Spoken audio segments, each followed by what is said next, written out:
Eh bien, bonjour à toutes et toutes, bienvenue dans cette nouvelle vidéo, une vidéo Breaking News, parce que oui, vous le savez, en ce mois de novembre, et même en ce mois de décembre, c'est le 30e anniversaire de la marque PlayStation qui appartient à Sony, la branche gaming de Sony, aka PlayStation, qui donc fête son 30e anniversaire.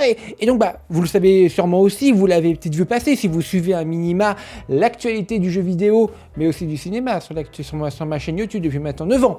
Bref, eh bien, ils ont sorti toute une panoplie, toute une collection de jeux vidéo, mais aussi de consoles, avec un réassort de l'ancienne console, la toute première PlayStation, du moins la PlayStation 5, pimpée en version PlayStation 1.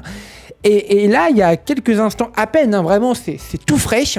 PlayStation ont mis un gros trailer de 2 minutes 12 concernant le 30e anniversaire de la marque. Et donc, nous allons ici, vous avez vu, hop là, le regarder tous ensemble. Est-ce que vous êtes prêts? C'est parti, let's go!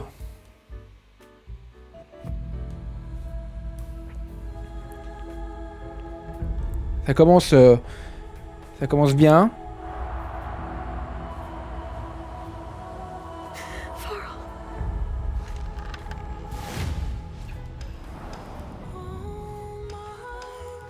Je garde une main quand même.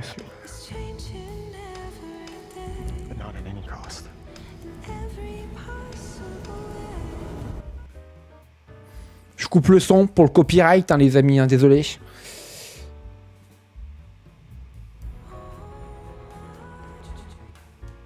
C'est quand même Shadow of the Colossus. On a vu du God of War, Shadow of the Colossus. Que des très bons jeux. Marvel, Spider-Man 1 et 2, aussi un très bon jeu. Uncharted, avec la scène de l'avion, je crois que c'est le 2 ou le 3. Les Gran Turismo, les Call of Duty, les FIFA, les Final Fantasy, évidemment. Les Resident Evil, et of course.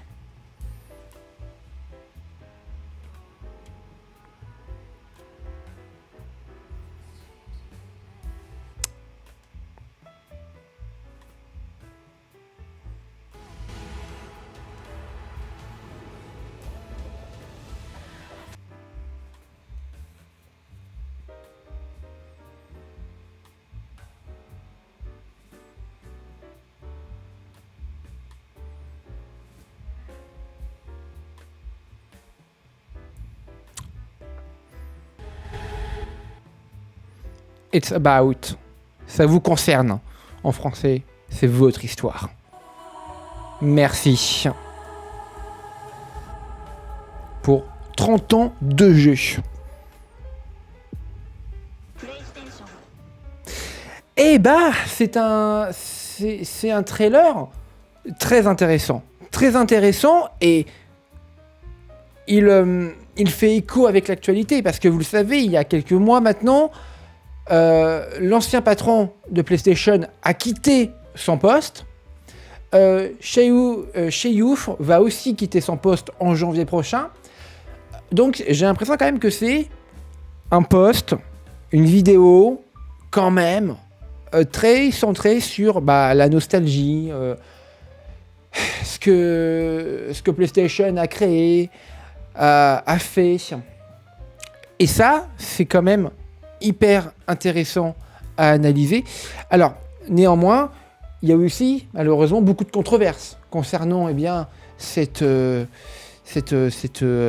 marque depuis plusieurs mois, plusieurs années même, depuis quasiment en fait le début de l'ère PlayStation 5, il y a donc 4 ans, voire même vers la fin de la PS4, entre des tarifs absolument excessifs, une refonte totale du PlayStation Plus qui, fatalement, n'est absolument pas au goût de tous.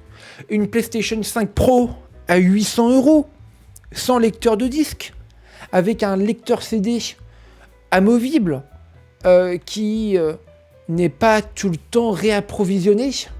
Et donc, PlayStation fait une sensation, un sentiment de choix, alors que fatalement, ça n'en est pas un, puisque selon certaines rumeurs, et je ne dis pas qu'elles sont vraies, et je ne dis pas qu'elles sont fausses, PlayStation eux-mêmes prendraient la décision de, au compte-gouttes, comme ça, de distribuer, quand ils le veulent, eh bien, des lecteurs CD à 120 €.